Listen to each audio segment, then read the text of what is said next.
Bismillahirrahmanirrahim. Alhamdulillahi rabbil alamin. Wassalatu wassalamu ala rasulillah wa ala alihi at-tahirina ajma'in. Amma ba'du ayyuhan nas, ittaqullaha mastata'tum wasma'u wa ati'u la'allakum turhamun. Para muslimin rahimakumullah, marilah kita semuanya yang berada di dalam masjid ini maupun yang berada di luar masjid sana, dari kalangan para muslimin dan muslimat, kita semuanya bersama-sama mengawali kegiatan keseharian kita dengan terlebih dahulu tentunya yang wajib didahulukan daripada yang sunnah. Yang wajib adalah membaca Al-Quran dengan baik dan benar. Jangan sembarangan membaca Al-Quran. Kalau saudara sudah biasa membaca Al-Quran, ketika akan membaca sendirian, seharusnya sebaiknya didengar oleh orang yang faham tentang ilmu tajwid, sehingga kalau ada salah membaca diluruskan, dibenarkan bacaannya. Hati-hati ya. Saya menganjurkan kepada para muslimin dan muslimat, saudara-saudara sekalian yang ada dalam masjid ini maupun di luar masjid sana, untuk setiap hari kita harus mempelajari Al-Quran. Barang 1-2 ayat atau 3 ayat itu sudah cukup, apalagi lebih dari itu. Tetapi membacanya harus terlebih dahulu didengar oleh orang yang faham. Jangan-jangan saudara setiap hari baca Al-Quran ternyata masih salah-salah bacaannya. Itu nanti tidak mendapat pahala sebagaimana yang dijanjikan oleh Rasulullah sallallahu alaihi wasallam.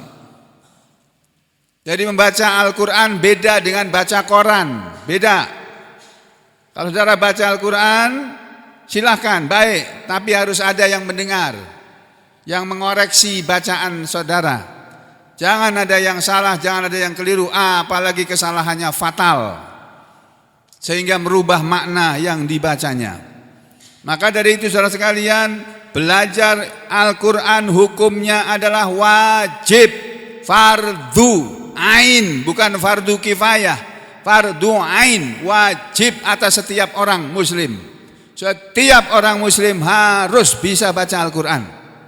Kalau sampai dia diberi umur sampai berpuluh-puluh tahun, lalu dia mati, na'udzubillahi min syarri dzalik, dalam keadaan belum bisa baca Al-Quran atau tidak bisa baca Al-Quran, maka jangan salahkan siapa-siapa kalau nanti oleh Allah Subhanahu wa ta'ala terpaksa tertahan untuk masuk surga, karena harus mengalami karantina. Tapi karantinanya bukan sembarang karantina, di karantina di neraka jahanam. Na'udzubillahi min syarri dzalik. Itu disebut di dalam Al-Quran. Nanti saudara bisa lihat ya, di surat Al-Isra, surat yang ke-17, ayatnya kalau tidak salah ayat sekitar 70-an ya, 74 atau 75.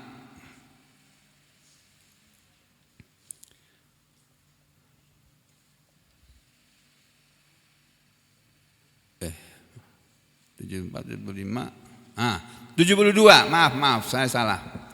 Allah Subhanahu wa ta'ala berfirman di dalam surat Al-Isra, surat yang ke-17, yang Nabi Muhammad sallallahu alaihi wasallam setiap malam, saya ulangi, setiap malam Nabi Muhammad SAW itu membaca surat Al-Isra dari ayat 1 sampai habis. Lalu disambung dengan surat Al-Kahfi dari ayat 1 sampai habis. Itu Nabi Muhammad SAW setiap malam.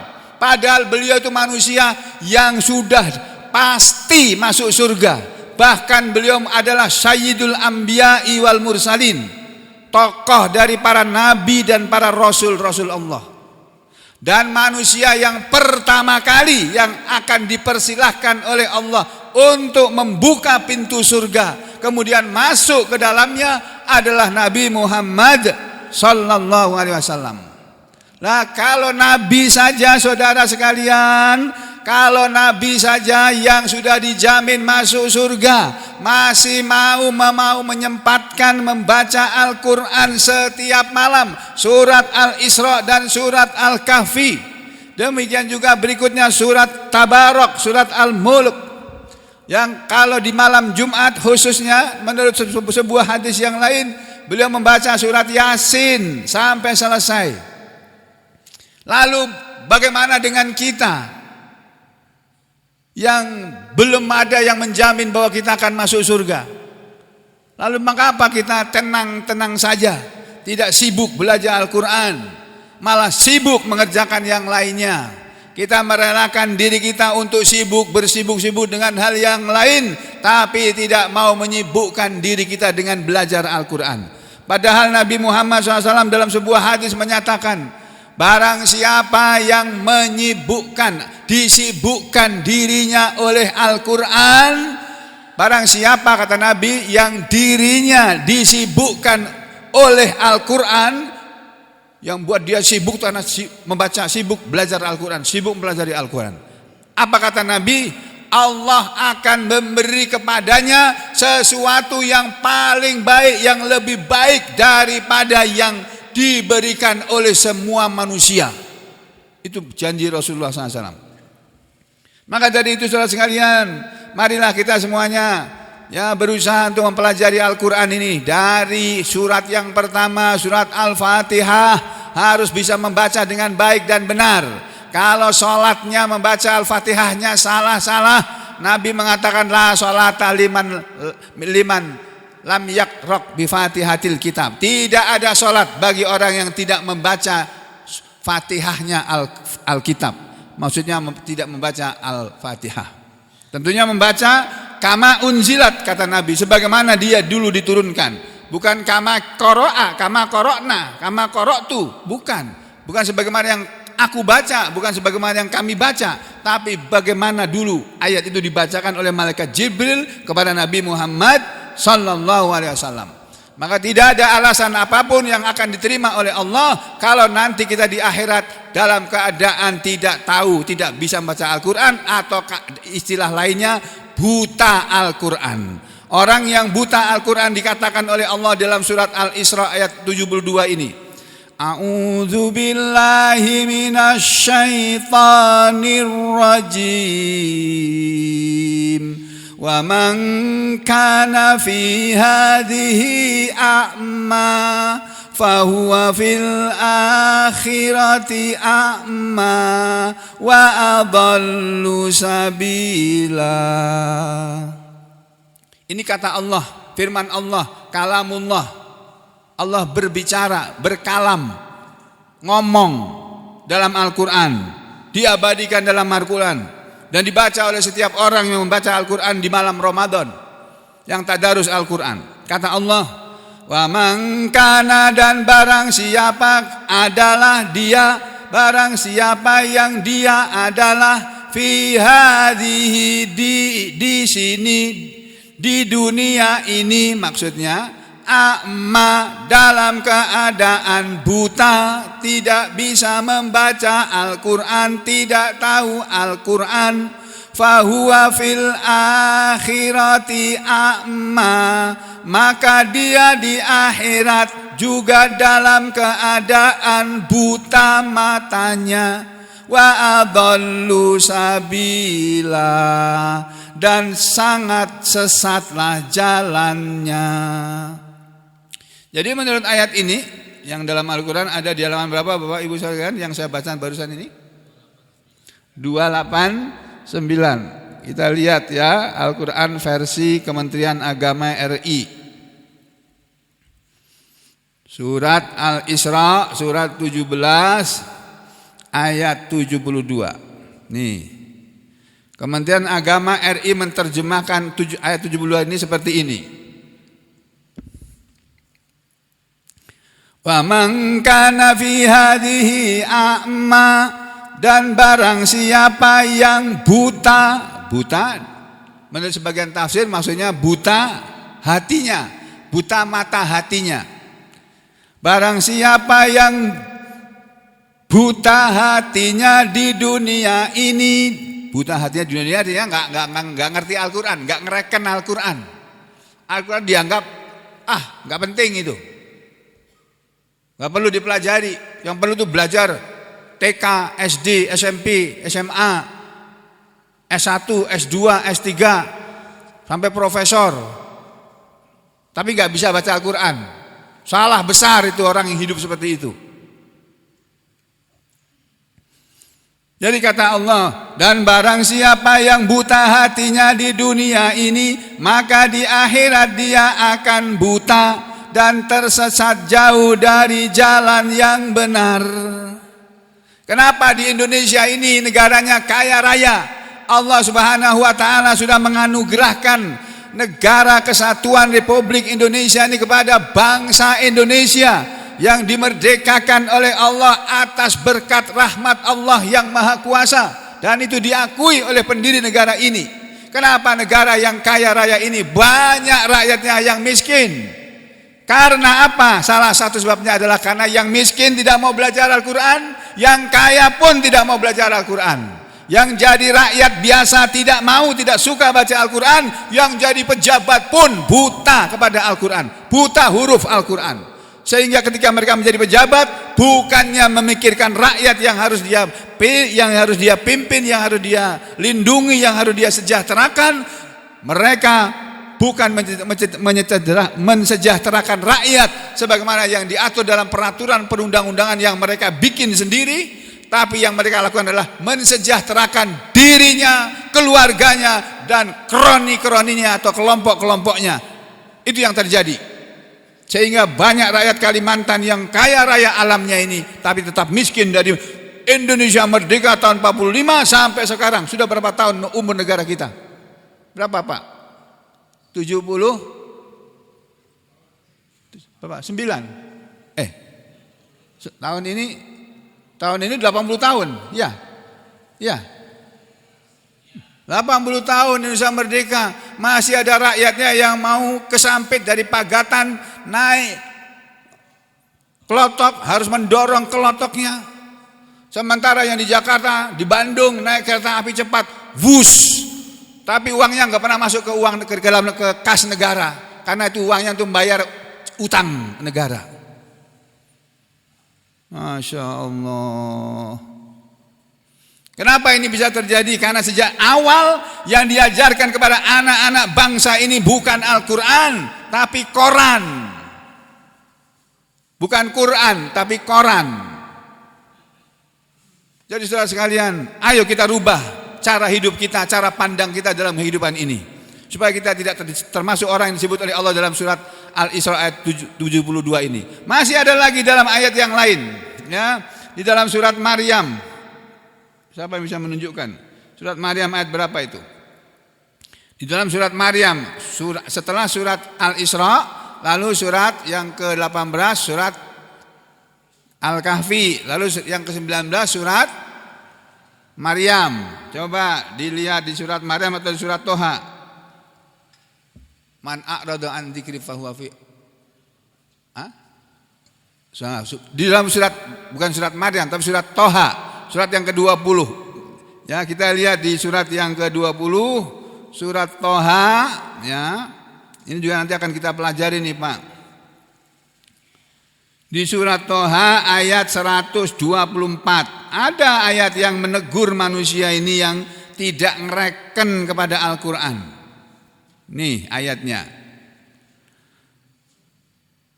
A'udzu billahi minasy syaithanir rajim.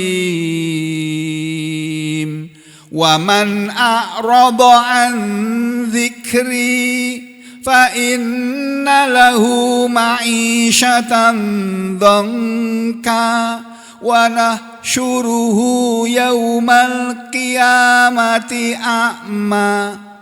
Qala rabbi lima hasyartani a'ma wa qad kuntu basira. Ini ayat 124 dan ayat 125 dari surat nomor 20, surat Toha namanya. Toha ma anzalna alaikal qur'ana litashqa, dan seterusnya itu. Tidaklah kami turunkan Al-Quran ini untuk membuat celaka kalian. Tidak ada ceritanya orang baca Al-Quran, pelajari Al-Quran, faham Al-Quran atau hidupnya celaka. Tidak ada. Yang ada adalah kalau kita mengabaikan Al-Quran, tidak mau mempelajari Al-Quran, kita yang akan celaka hidupnya.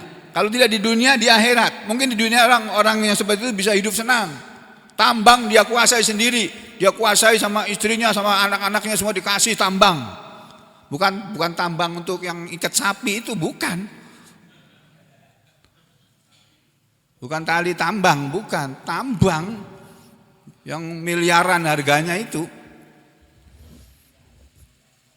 Percuma orang hidup kaya raya kalau mati masuk neraka. Naudzubillah min syarri dzalik. Nah, kita jangan menjadi manusia yang seperti itu.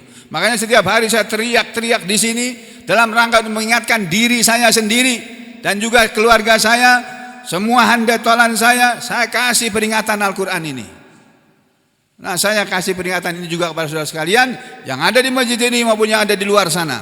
Saudara jangan sibuk melulu memperhatikan dunia ini. Ingat kata Allah, wa man a'rada, dan barang siapa dia berpaling, dia tidak ngereken Al-Quran, dia berpaling an dzikri, dari peringatanku yaitu Al-Quran ini.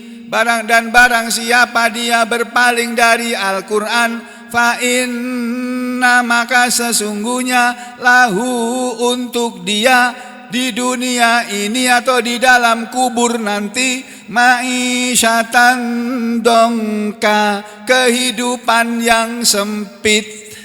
Hidupnya rasanya sempit, sumpek kalau bahasa Jawanya. Uripe sumpek. Hidupnya dalam keadaan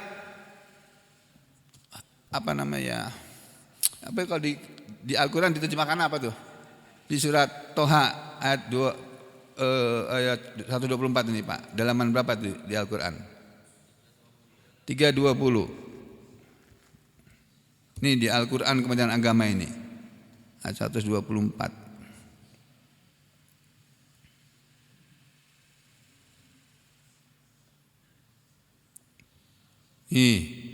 Dan barang siapa berpaling dari peringatan Allah maksudnya. Apa itu peringatan Allah? Ya Al-Quran ini. Al-Quran nama lainnya itu Az-Zikr, peringatan.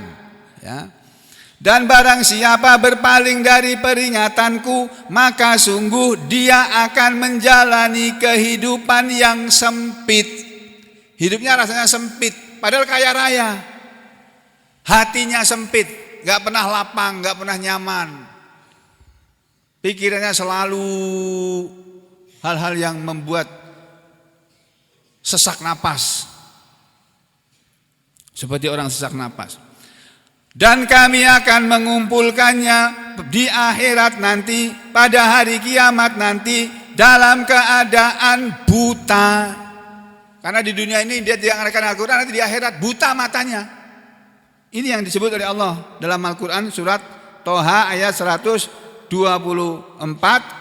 dan 125. Dan barang siapa berpaling dari peringatanku dari Al-Quran, maka sesungguhnya untuk dia kehidupan yang sempit. Dan kami akan mengumpulkan dia, wa nahsyuruhu, dan kami akan mengumpulkan dia yaumal qiyamati, di hari kiamat, a'ma, dalam keadaan buta matanya. Lalu apa yang terjadi selanjutnya? Allah berfirman, ini kejadian ini belum terjadi sekarang, tapi nanti di akhirat akan terjadi. Karena Al-Quran itu berisi peringatan-peringatan Allah, nasihat-nasihat Allah, perintah-perintah Allah, larangan-larangan Allah, cerita-cerita dari Allah tentang seluruh yang sudah terjadi maupun yang akan terjadi diceritakan dalam Al-Quran. Bahkan yang sedang terjadi pun ada dalam Al-Quran ayatnya. Tidak ada suatu peristiwa pun yang terjadi saat ini kecuali di dalam Al-Quran itu ada ayatnya. Kalau orang tahu. Tapi kalau nggak tahu Al-Quran ya nggak tahu. Ya. Jadi siapa saja yang berpaling dari Al-Quran maka sesungguhnya untuk dia kehidupan yang sempit dan kami akan mengumpulkan dia yaumal kiamati a'mada di hari kiamat nanti dalam keadaan buta. Qala rabbi lima hasyartani a'ma. Qala manusia nanti yang berpaling dari Al-Quran di akhirat nanti, sekarang belum. Sekarang matanya masih melek semua, masih bisa baca. Tapi yang dibaca bukan Al-Quran. Yang dibaca berita-berita yang hoax, berita-berita bohong. Manusia yang berpaling dari Al-Quran di akhirat nanti ketika sudah dikumpulkan di hari kiamat, dia berkata, Rabbi wahai Tuhanku, lima mengapa hasyartani engkau mengumpulkan aku a'ma dalam keadaan buta. Wa qad kuntu basira. Wa qad padahal sungguh kuntu dulu aku adalah waktu di dunia basira, aku melihat. Ya Allah, kenapa di akhirat ini aku kedua mataku buta ya Allah? Kenapa? Padahal dulu waktu di dunia aku orang yang bisa melihat, basiron. Bahkan namaku Basirun. Orang yang melihat, tapi nggak pernah baca Al-Quran ya basiro, nanti di sana a'ma, buta. Atau dia bertanya, ya Allah, ya Rob, kenapa engkau bangkitkan aku dalam keadaan buta begini ya Allah? Padahal aku di dunia dulu bisa melihat. Apa jawaban Allah? Qala kadzalika atatka ayatuna fanasitaha wa kadzalikal yauma tunsa. Qala Allah menjawab, kadzalik begitulah, demikian itulah yang kamu alami, kamu rasakan sekarang di akhirat nanti maksudnya. Kamu buta matamu karena apa? Atatka telah datang kepadamu ayatuna, ayat-ayat kami, fanasitaha, lalu engkau melupakannya. Kamu sadar enggak dulu waktu kamu hidup? Tuh kamu tinggal di Ketapang, Kecamatan Ketapang, kelurahan apa namanya nih? Mentawa Baru Hilir. Kamu tinggal tuh di Gang Kelapa kan? Tinggal di Jalan Kopi Selatan Gang Kelapa. Kamu tahu kan tiap pagi si Sugeng itu teriak-teriak membacakan Al-Quran, kamu kadang pernah datang. Tapi andai kata datang kamu matanya menjam, ngantuk. Ingat enggak kamu dulu begitu itu? Kamu telah datang kepada kamu ayat-ayat kami, kamu melupakannya. Wa kadzalika, dan begitulah al-yauma, pada hari ini, tunsa, engkau dilupakan. Karena dulu kamu melupakan Al-Quran, hari ini aku lupakan. Kamu tidak mau ingat aku dulu di dunia, padahal kamu baca Al-Quran itu kamu mengingat aku itu. Senang Allah itu. Kalau ada hambanya baca Al-Quran, senang. Tapi bacanya yang benar, jangan asal baca. Ya.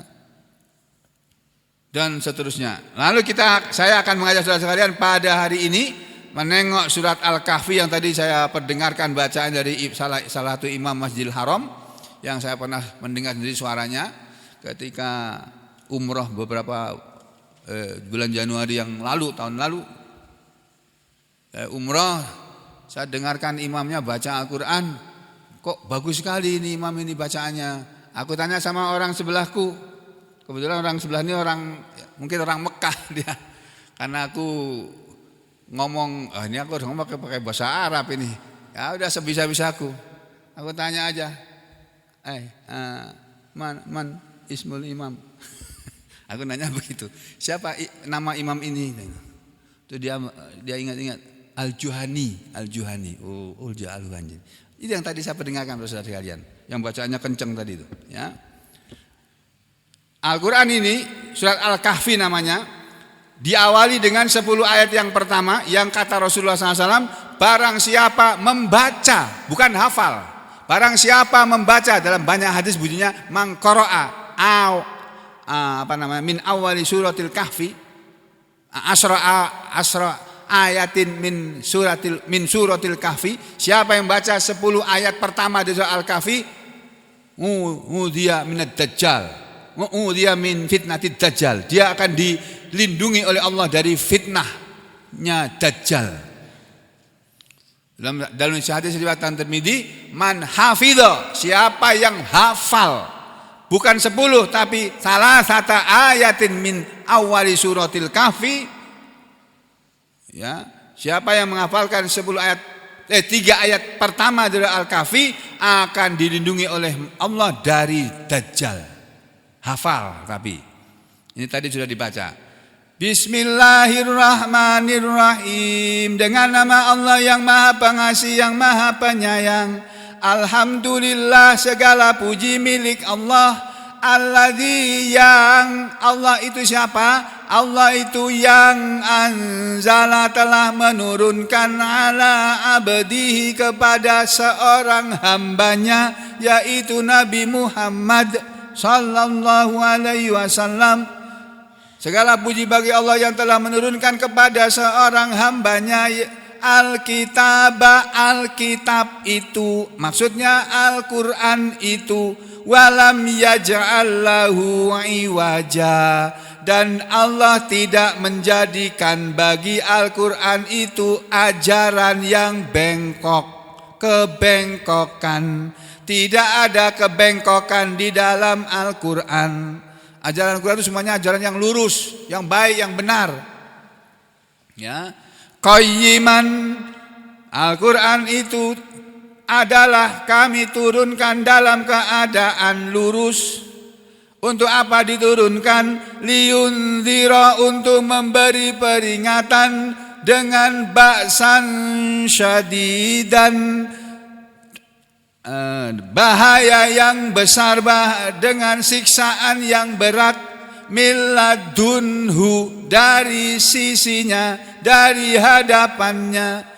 Al-Quran diturunkan untuk memperingatkan kepada manusia, hei manusia, kalau kamu hidup tidak mempelajari Al-Quran, tidak mengamalkan Al-Quran, kamu akan kena azab yang pedih nanti di akhirat loh. Kedua matamu buta, kamu gak bisa masuk surga kamu, sampai dihukum dulu di neraka beberapa tahun. Padahal 1 hari di akhirat sana sama dengan 1000 tahun di dunia ini. Nah, kalau beberapa tahun di akhirat tuh berapa lama tuh? Naudzubillah misali talik.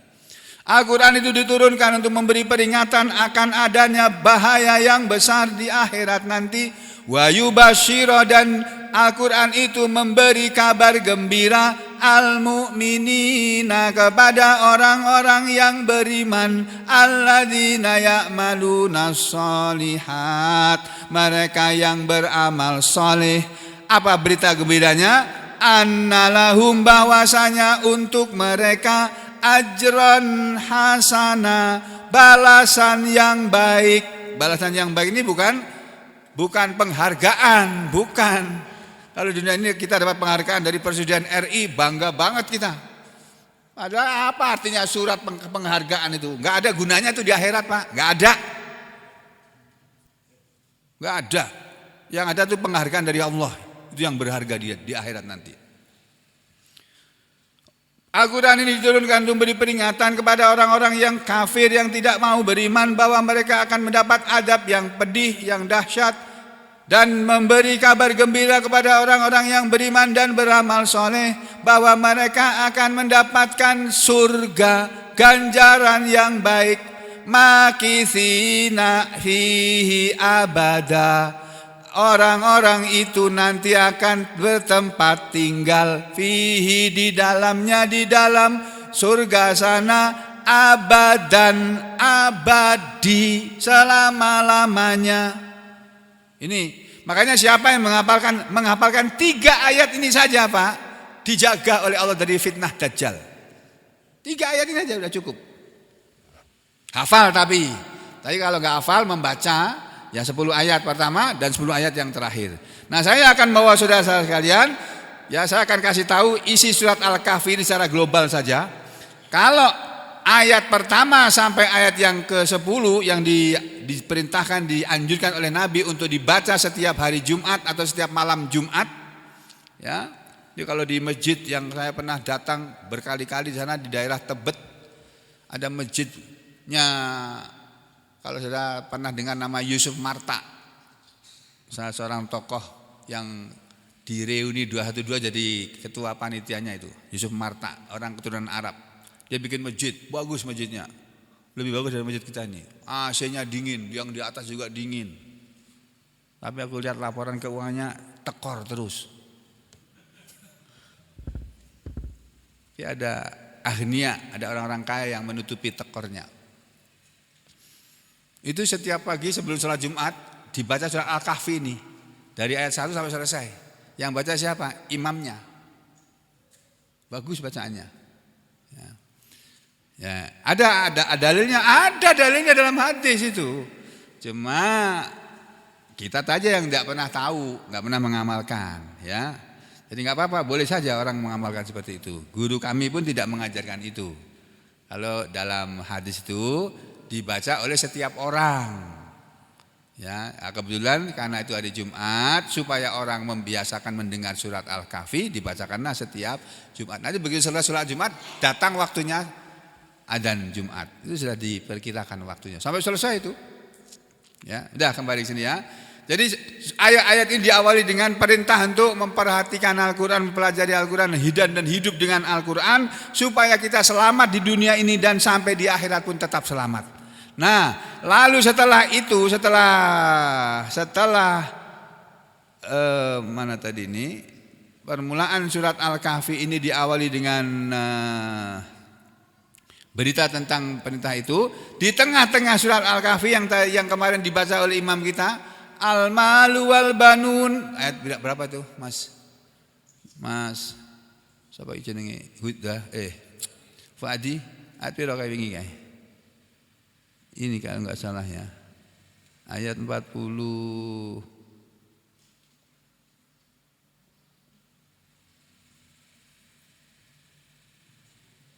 Oh, ayat 20. Nah, ini loh. Watlu ma uhiya ilaika min kitabi rabbik, dan tilawahlah kamu, bacalah oleh kamu ma uhiya ilaika, apa yang telah diwahyukan kepadamu wahai Muhammad, wahai Rasulullah, min kitabi rabbik, sebagian dari kitab Tuhanmu Al-Quran, la mubaddila li kalimatih, tidak ada pengganti bagi kalimatnya, kalimat Allah, walan tajida min dunihi multahada. Ini surat Al-Kahfi ayat 27. Yang tafsirnya kita lihatkan dari tafsir Ibnu Katsir ayat 27. Nih.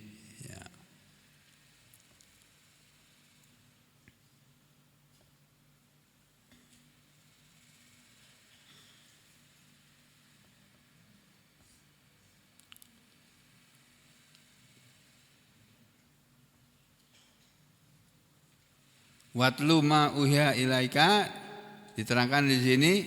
Yaqulu ta'ala, Allah Ta'ala berfirman, amiron, memerintahkan Rasulahu kepada Rasulnya alaihi salatu wassalam, bitilawati kitabihil aziz, untuk membaca kitab Al-Quran, kitabnya Allah yang maha gagah perkasa, wa iblaghihi ilan nas, dan menyampaikannya kepada manusia.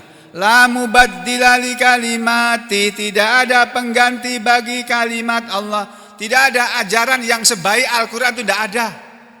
Ajaran yang baik-baik, yang paling baik itu ya ajaran yang ada dalam Al-Quran. Ajaran yang ada di buku-buku lain, kitab-kitab lain, tidak ada yang sebaik Al-Quran. Sehingga Al-Quran tidak bisa dibandingkan atau diganti dengan ajaran yang lain. Nah, ini. Kemudian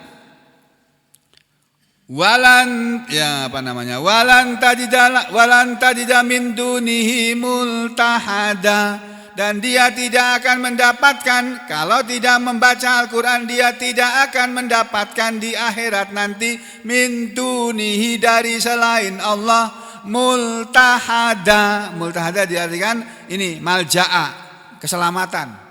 Gak ada keselamatan manusia di akhirat nanti kalau tidak mau kepada Al-Quran. Itu sebabnya saya teriak-teriak tiap hari membacakan Al-Quran di masjid ini, bahkan dimanapun saya bisa menyampaikan, saya sampaikan Al-Quran kepada manusia sebisa saya, semampu saya. Nah, lalu ada ayat Al-Malu ayat piro? Mas 46. Lalu kita langsung menuju ke ayat yang 46. Kenapa sih ada banyak manusia yang tidak pernah sibuk dengan Al-Quran, tapi sibuk dengan duit, sibuk dengan tambang, sibuk dengan sawit, sibuk dengan rotan, sibuk dengan tembakau, bahkan sibuk dengan rokoknya. Bukan hanya tembakonya saja, rokoknya juga sibuk dia. Habis satu buang lagi, habis satu lagi buang lagi terus. Ada manusia seperti itu. Di sini nggak ada, di masjid itu baik-baik semua nih, nggak ada perokok di sini. Itu mana nggak ada perokok tuh? Nggak ada yang merokok tuh? Ya iya nggak ada. Ya, sudah kembali sini ya. Kenapa manusia itu sampai ada manusia yang tidak sempat meluangkan waktu membaca Al-Quran? Alasannya cuma satu. Ini loh. Al-malu wal banuna zinatul hayatid dunya wal baqiyatus sholihatu khairun inda rabbika sawaba wa khairun amala. Nih, kata Allah dalam surat Al-Kahfi ini ayat 46 tapi Allah bilang, Allah berkalam, al-mal, harta itu wahai manusia. Manusia ini sibuk mencari harta, mengayakan dirinya atau keluarganya atau kelompoknya atau pendukung-pendukungnya, kasih duit terus tiap bulan untuk mendukung dia, membela dia. Itu yang terjadi di Indonesia ini. Ya, bukannya di Indonesia, di seluruh dunia. Sampai di negara Arab pun yang terjadi seperti itu. Padahal Arab itu tempat asalnya Al-Quran. Tapi banyak orang Arab yang nggak paham Al-Quran juga, banyak. Pemerintah Saudi ini banyak juga nggak paham Al-Quran itu. Makanya mereka bersahabat mesra dengan Israel, mau nembakin saudara sama Muslim yang ada di Palestina. Yang membela Palestina besar-besaran sekarang ini malahan orang-orang Iran, masya Allah, yang dibenci oleh orang Islam di Indonesia ini dengan ajaran Syiahnya. Tapi justru mereka yang menjadi pembela utama orang-orang Palestina, yang katanya mengaku ahlu sunnah wal jamaah mana?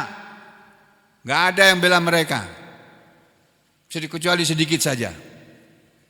Kenapa? Karena mereka sibuk dengan dunia ini, sibuk dengan harta ini. Ini maksud saya ngomong begini Pak, Bu, jangan salah paham. Bukan berarti kita orang Islam tidak boleh jadi orang kaya, tidak boleh mengurusi harta. Boleh, bahkan disuruh kok. Tapi jangan tinggalkan Al-Quran. Gitu loh. Utamakan Al-Quran daripada yang lain. Al-malu, harta itu, wal banun, dan anak-anak itu. Manusia kan sibuk dengan harta dan anak. Anaknya belum waktunya aja disuruh jadi pejabat kok. Saking senangnya cintanya pada anak itu, belum waktunya dirubah peraturan supaya anaknya bisa jadi kok. Gimana sampean itu? Ya siapa? Ya sampean itu. Yang bikin seperti itu kan sampean, bukan aku. Aku nggak pernah menyuruh anakku jadi pejabat. Menyuruh anakku sekolah kedokteran aja pada nggak mau. Ya Allah ya Rahman. Harta dan anak itu kata Allah, zinatul hayatid dunya, hanyalah perhiasan kehidupan dunia. Ingat Pak, Bu, harta yang banyak yang disukai oleh manusia ini, orang semua suka kalau sugih. Iya semua, saya pun suka kalau uangnya banyak. Tapi saya bagikan kepada orang, makin banyak saya dapat uang, makin banyak ku bagikan. Tapi makin sedikit ya makin sedikit ku bagikan. Jadi kalau ada saudara-saudara biasanya dapat uang kok nggak dapat duit, aku ya lagi sedikit. Lagi ku bagikan kepada yang lain. Ya. Harta dan anak itu hanyalah perhiasan kehidupan dunia. Mereka hanya berguna di dunia ini saja. Di akhirat mereka nggak ada gunanya kalau tidak beriman. Kalau harta tidak dimiliki orang yang beriman, harta itu nggak ada gunanya di dunia ini. Tapi kalau yang memiliki harta itu orang beriman, oh berguna harta itu. Karena orang beriman akan menggunakan hartanya untuk berbuat baik, bukan untuk berbuat jahat, bukan untuk menteror orang, bukan untuk menyuruh membunuh orang, enggak. Kalau orang kaya tapi beriman. Harta dan anak hanyalah perhiasan kehidupan dunia, wal baqiyatus sholihat, sedangkan amal-amal soleh yang kekal, khairun itu adalah lebih baik inda rabbik, di hadapan Tuhanmu, lebih baik sebagai thawaban, sebagai balasan, wa khairun amala, dan lebih baik sebagai harapan, angan-angan. Yang dimaksud dengan al-baqiyatus sholihat, ada tafsir, ada banyak tafsir ini. Salah satu adalah sholat 5 waktu. Yang lain adalah zikir, subhanallah walhamdulillah wala ilaha illallah wallahu akbar. Itu al-baqiyatus sholihat. Ada lagi yang lain mengatakan baca Al-Quran, itu al-baqiyatus sholihat. Atau pokoknya semua amalan yang diajarkan dalam Islam, yang diamalkan terus menerus, itu al-baqiyatus sholihat. Salat 5 waktu terus menerus, baca Al-Quran terus menerus, mengucapkan zikir-zikir terus menerus. Maka saya bagikan buku zikir ini dan kita pelajari sama-sama supaya kita mengamalkan dalam kehidupan kita. Ya, jadi hidup kita bermanfaat. Karena apa? Itulah sebaik-baik balasan dan harapan di hadapan Tuhanmu.